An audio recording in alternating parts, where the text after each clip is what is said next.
Hi, I'm John Green. This is Crash Course World History, and today we're going to talk about the Holy Roman Empire, which, as Voltaire famously pointed out, was not holy or Roman or an empire. But the Holy Roman Empire can help us understand world history, especially during the reign of its most powerful emperor, the smart and sensible and hardworking Charles Habsburg, known as Carlos I in Spain and Charles V in the rest of Europe. So let's frame it this way. In soccer, the World Cup is like a pretty big deal, especially for me. Mr. Green, but I'm not even good at soccer. You're actually not that bad, me from the past, but the only two things you put into your body are Wendy's and cigarette smoke, and that is not great for your athletic career. In 2014, the final pitted Germany against Argentina, and if that game had been played in 1550, both of those teams would have had the same head of state. The 2010 final between Spain and the Netherlands, again, the same head of state, Charles V. Unfortunately, the 1550 World Cup had to be postponed until after soccer was invented.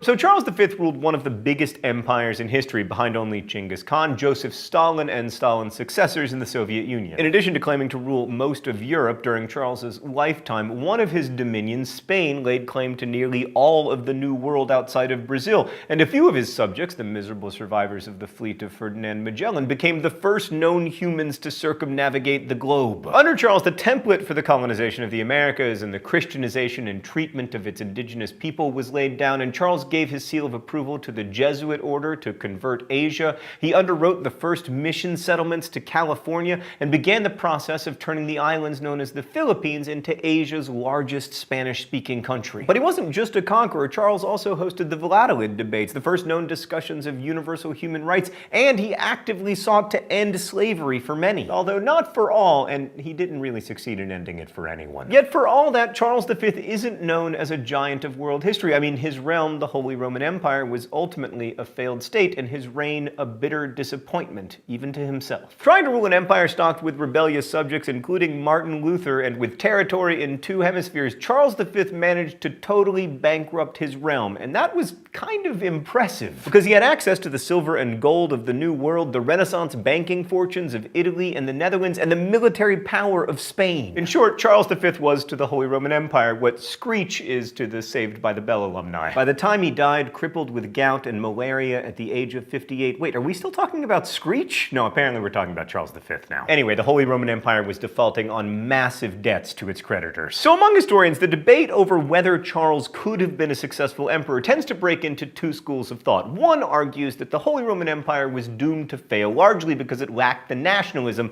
that powered the rising nation-states like France and England. But Voltaire was probably right that the Holy Roman Empire was doomed from birth. Over its 1,004-year history, the Holy Roman Empire never had the means of levying direct taxes or directly raising an army from its territory, which nearly always included what are today eastern France, Luxembourg, Germany, Austria, the Italian peninsula, and Czechoslovakia, and at times stretched to the Netherlands and Belgium, Hungary, Croatia, Poland, and western Ukraine. Governing such a vast area is almost impossible, especially when you have to have, people on horses to deliver messages. These days, even with the internet, governing Europe isn't that easy. Ask the European Parliament how it's going. So the HRE began in 800 CE as a marriage between the Germanic warlord Charlemagne and the only sort of warlordy popes in Rome. After the collapse of the Western Roman Empire, Western Christendom was basically a flock of rural warriors who reveled in trials by combat, Christian conversion through combat, and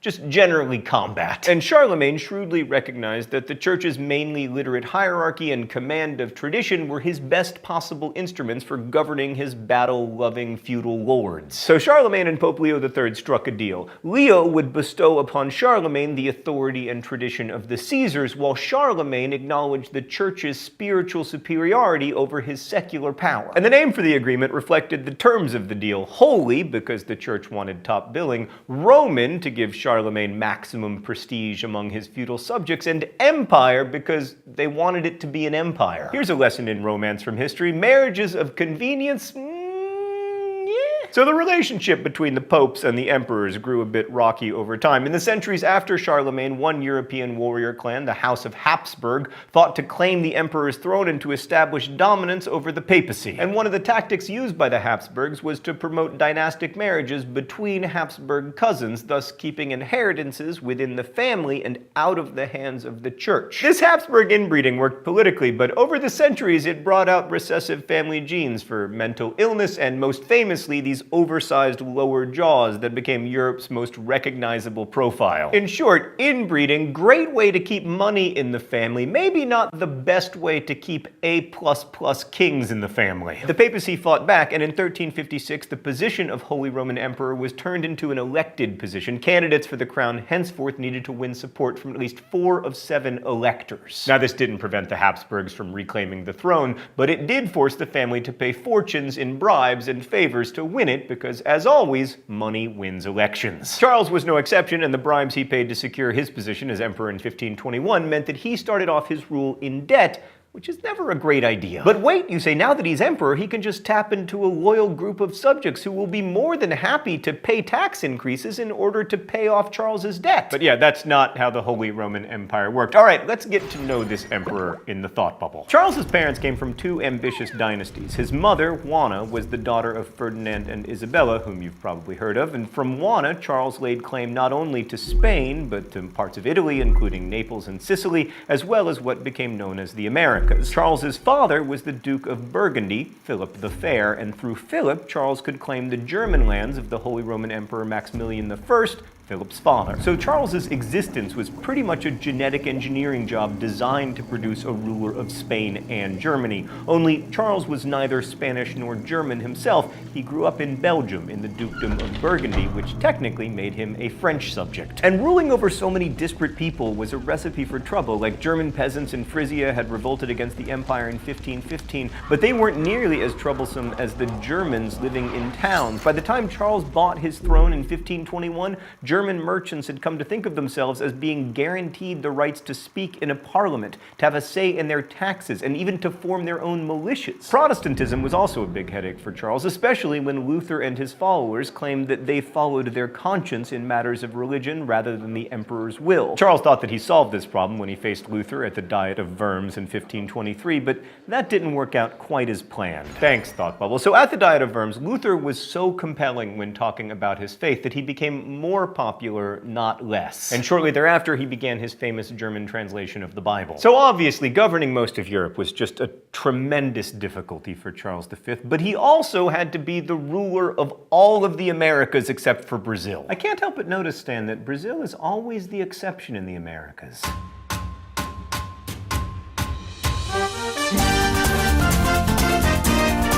And with the Spanish conquistadors' subjugation of the American Indians by the late 1530s, Charles's life got even worse, or arguably better, because he was richer and had more subjects, which is the point of being an emperor, I guess? So unlike most of the Spaniards in Spain's colonies, Charles actually showed some concern for his native subjects, but he couldn't really do much. Like in 1520, after receiving a steady stream of complaints about how the native people were being abused, Charles banned the granting of new encomiendas and ordered his officials to phase out the old ones. And this worked not at all. Hernan Cortez and other leading conquistadors completely ignored Charles's orders and just kept doling out encomiendas. And then Charles sent new orders saying that the Indians are, quote, to live in liberty as our vassals in Castile live. If you have given any Indians in encomienda to any Christians, you will remove them. Cortez responded, the majority of the Spaniards who come here are of low quality, violent, and vicious. Well, I guess he was self-aware. Anyway, his response amounted to, we can only get Spanish people to come here if they have the right to exploit other humans. And then in 1526, Charles gave in and allowed Cortez and later Pizarro to issue temporary encomiendas to their men. Now, so far, Charles isn't looking so good in this story, so it might be useful to compare his record to those of his contemporaries who, in theory, ruled more coherent and governable states. And it just so happens that Charles reigned at the same time as 2 of Europe's most notable proto-nationalistic leaders, England's Henry VIII and France's Francis I of France. The bitter bitterest rivalry was between Francis and Charles, because Francis believed that Charles, as the Duke of Burgundy, which is in France, was his subject. Charles, meanwhile, knew that Francis had attempted to win the title of Holy Roman Emperor himself, and had warned the electors that Charles was an unfit and despotic man. If we could just stop for a moment, why on earth would anyone fight to become the Holy Roman Emperor? The two monarchs fought 4 separate wars against each other, and according to proponents of nationalism, Francis should have had the advantage, right? Because he had unchallenged power of taxation in France, and a religious class that was loyal to him, and a population, or at least an elite, that all spoke French. But Charles's troops won every war. Not only that, in the course of the wars, Charles's troops managed to take Francis himself hostage at the siege of Pavia and sack Rome in 1527, ending the Pope's hope of becoming a real player in secular politics, and according to some scholars, ending the Italian Renaissance. Charles also fought a war against Suleiman and the Ottomans, defeating them at Vienna, although he wasn't able to stop Suleiman from consolidating his control over the formerly Habsburg territory of Hungary. But despite ruling this fractious polyglot empire rather than a compact national state, Charles did okay for himself. Well, at least by some measures. By other measures, he was a total failure.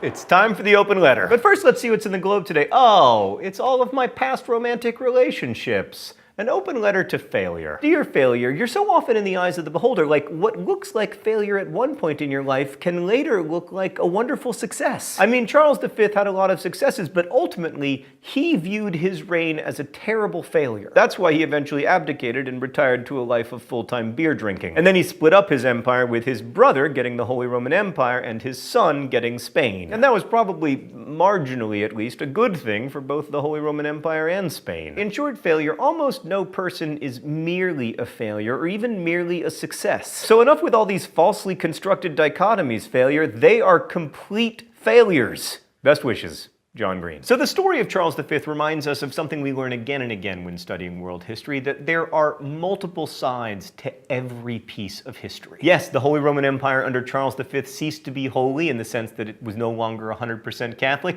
It was never Roman, since Latin wasn't among the many languages spoken there. And it wasn't much of an empire because it was too diverse and spread out for Charles really to have the power of an emperor. But as with most history and many Facebook relationship statuses and one Meryl Streep movie, it's complicated. But perhaps the one concrete lesson that we can take away from the history of Charles V is the benefits of acknowledging the limits of one's power. Charles never did. His imperial motto was plus ultra, and that means further beyond, but it could also mean limitless. Charles sought to fuse Atlantic and Central Europe into a seamless whole on a scale the size of today's European Union. He tried to stamp out the Protestant Reformation and make his response, the Catholic Counter-Reformation, global. He tried to create new policies in the New World while still defending old policies in the Old World. And by trying to be the most powerful emperor in the most powerful empire in the history of the world, he failed spectacularly. There's a lesson in that for all empires and all nation states and even all people. Thanks for watching. I'll see you next week. Crash Course is filmed here in the Chad and Stacy Emigholt studio in Indianapolis, and it's made with the help of all of these nice people and with your help, largely thanks to the support of our Subbable subscribers. Subbable is a voluntary subscription service that allows you to contribute directly to Crash Course so we can keep it free for everyone forever. Thank you for contributing, thank you for watching, and as we say in my hometown, don't forget to be awesome.